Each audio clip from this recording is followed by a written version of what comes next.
Hello and welcome to my Lolita Get Ready With Me video. We are literally starting from step 0 because I just got home from work. My hair is a mess. My skin is always a mess. And I'm going to be taking you through what I go through when I go to wear Lolita. I'm going to be wearing this coordinate behind me here. And I'm going to literally show you from doing my skincare and my hair to putting the coordinate on and any tips that I have. So you'll get to see the whole process from start to finish. So I should go take a shower. I'm starting out with a moisturizer that is made for people with oily skin. That's what I have. I have combination skin. You want to make sure, especially if you're going for a more natural look, which I am today, that you have a good base, meaning that your skin is properly moisturized to make sure that all of the makeup going on top adheres properly to your face. Today, I'll be using Weird BB Cream.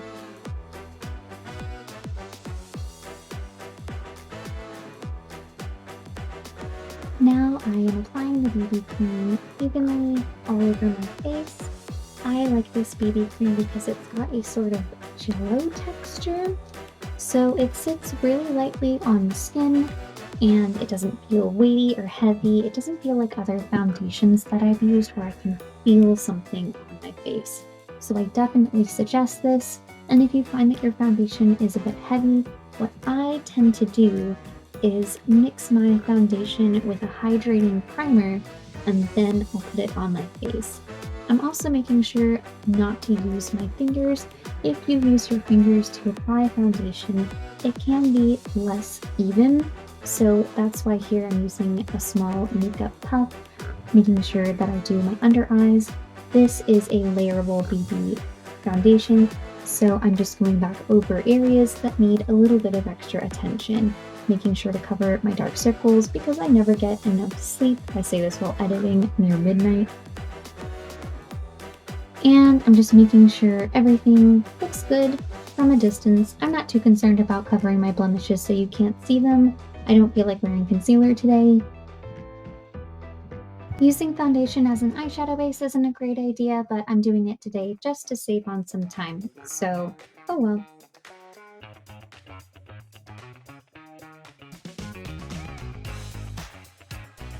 Now I'm just powdering lightly. I don't do too much because it can make you look cakey, so just doing a little bit. Now eyebrow gel, and this colors my eyebrows just a little bit without being too heavy, and I made a bit of a mess there. And I'm just finishing off the other brow. Again, this step holds your eyebrows in place and is a nice light coloration without filling them in. Now just for some lip gloss, I just need to hydrate before I put on a different lip gloss later. I use this one almost daily. It's my favorite. Now for some light brown eyeshadow. And I'm just going to put that around my crease, and it's going to give my eyes some depth and start to build up to that warm brown color that I'm going to use in the end.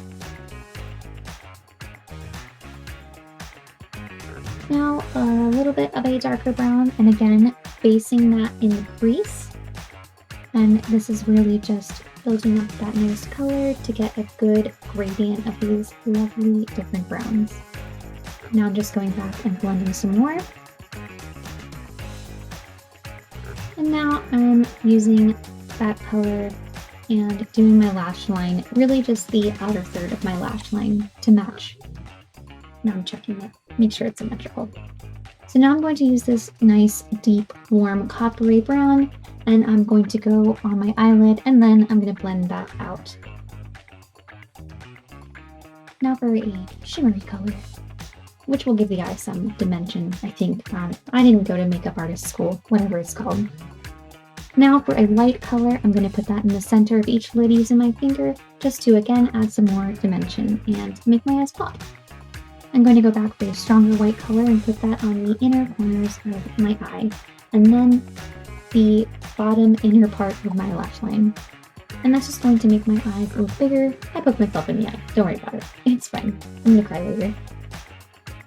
That's the finished look. I put on some brown eyeliner off camera. The brown is really sweet and matches the brown look as well.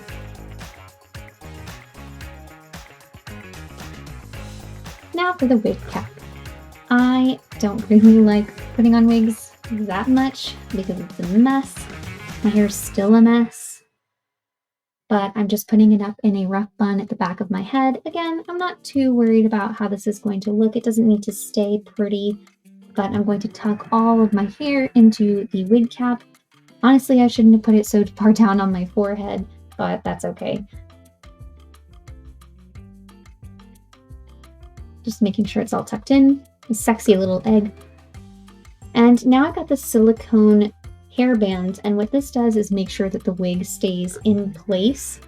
You can see later on that this doesn't exactly work the way it's supposed to, but that's fine. And here's the wig.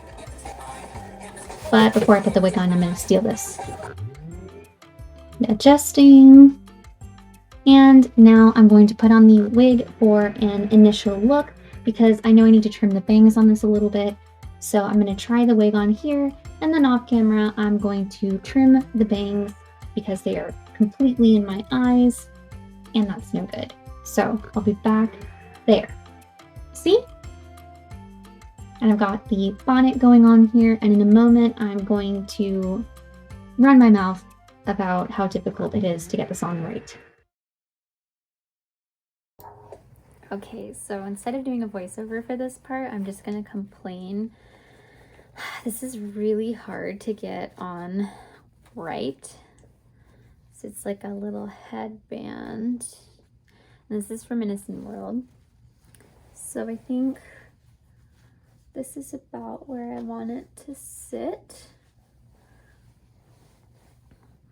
And the issue is getting these ears to sit on here.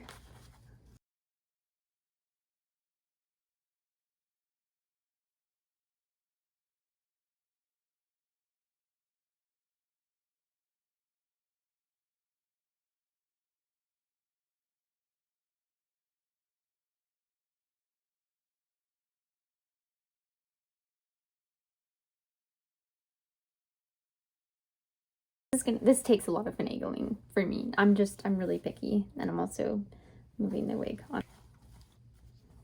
And then there's lace behind it that I have to keep fixing, so keep poking with the ears. Oh my god, I'm not gonna get these perfect, I don't think, no matter what I do. So that'll have to do. And now, so I'm gonna take not the whole wig, but like a piece and put it in front. Like that. So there's some in the back as well. Let me check the back. I think my hair might be a little lumpy, but that's fine. Yeah, this is too wet. Ignore the horrible bangs. That was a mistake, but we all make mistakes. Oh no! Speaking of mistakes that we make, that's, yeah. Well, they're still a little uneven, but we'll be here all day.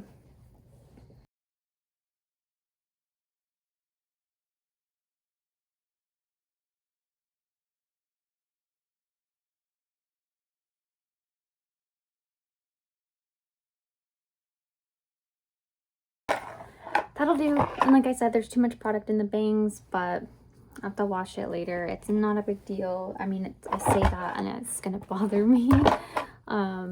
And this strand of hair does not want to stay where it is supposed to go. I don't know why.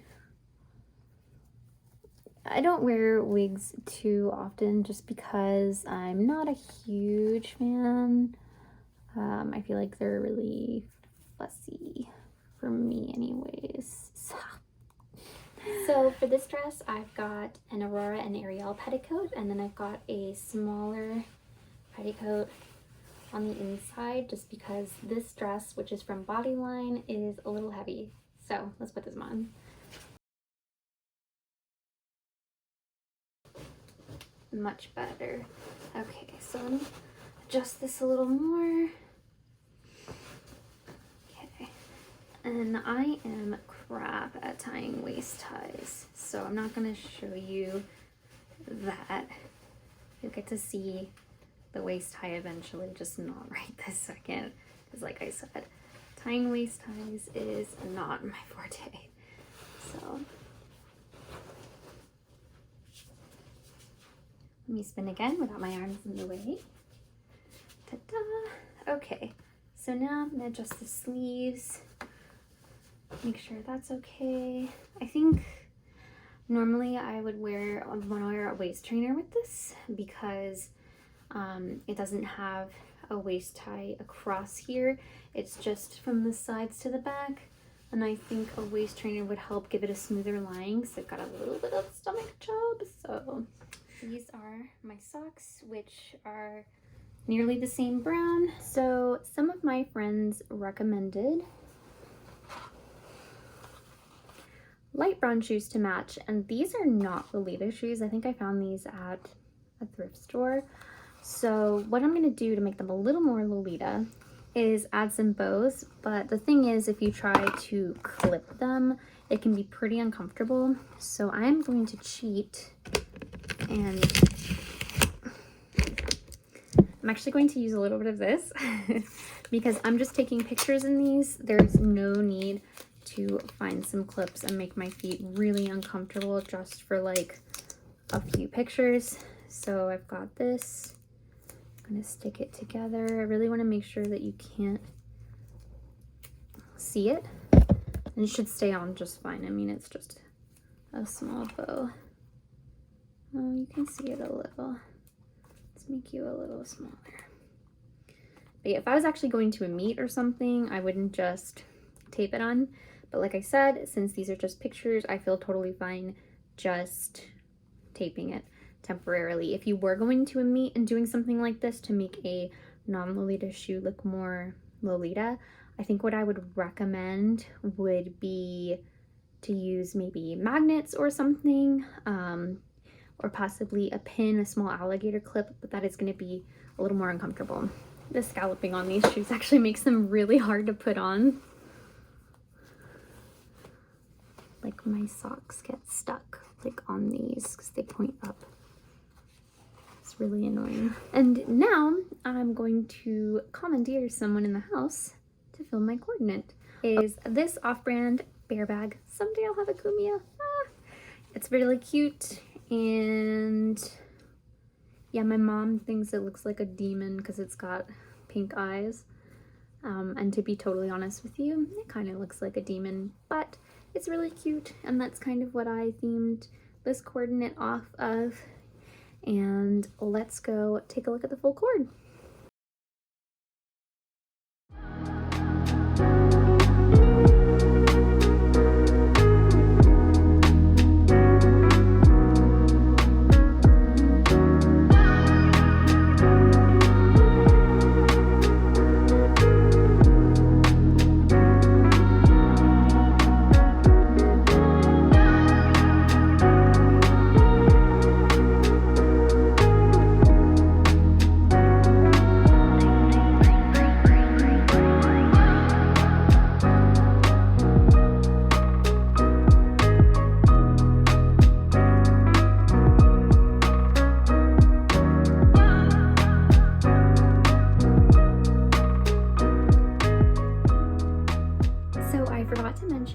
That I added some gloves, and these gloves match the shoes, and they also match this wig really well because you can use your wig when you're making a coordinate to balance things.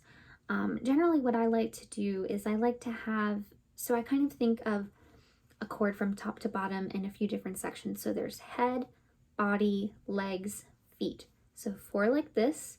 So let's do it like this. So on my head, I've got this beige. On my body, I've got brown. And on my legs, so normally I'll do the same color on the head and the legs, and then the body and the feet. But this time I did a little bit differently. I did the beige up on the head, brown on the body and legs, and then beige shoes on the bottom. And the beige shoes were really necessary to like help balance it out. Thanks for that suggestion. And also the blonde wig and the beige lace gloves, I think really help balance this out a little bit more.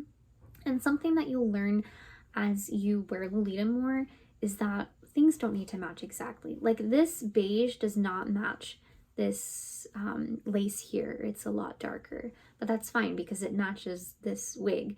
And you can see, so these ears and this bonnet also match this really well, but not exactly.